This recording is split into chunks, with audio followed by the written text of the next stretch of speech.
Hello, my little learners. Hope you all are well and doing your work on time. So, kids, in our previous sessions, we have gone through the process of seed germination, that how a small tiny seeds become a plant, and also noticed about the different parts of plant.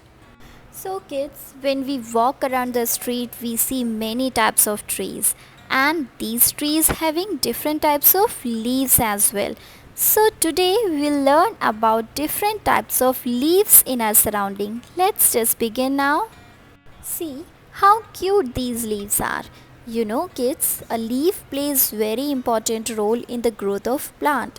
So come on, let's explore different types of leaves and their structures. Look, these are different types of leaves having different sizes and shapes but having similar structure.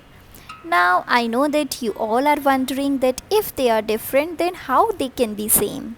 So we as a human being having different physical appearance but having same body structure. Similarly, these leaves look different but have same structure. See, here we have some examples. Look, this is people tree's leaf. It is large in size, and this is rose plant's leaf. It is small in size. Yes, leaves can differ in terms of their sizes. They can be large, they can be small. So now here is the common structure of leaf. This is leaf blade, midrib, veins, petiole, and stomata. So now this is leaf plate. We also call it as leaf lamina. It is green in color due to presence of chlorophyll. These leaf blades help leaf to absorb sunlight, water and air for the plant. Now look, this part of leaf, it is petiole. We also call it as stalk. You know, it helps to conduct water and food between the leaf and the stem. Now observe this blue line. This is midrib. Here are some red lines now. These are veins.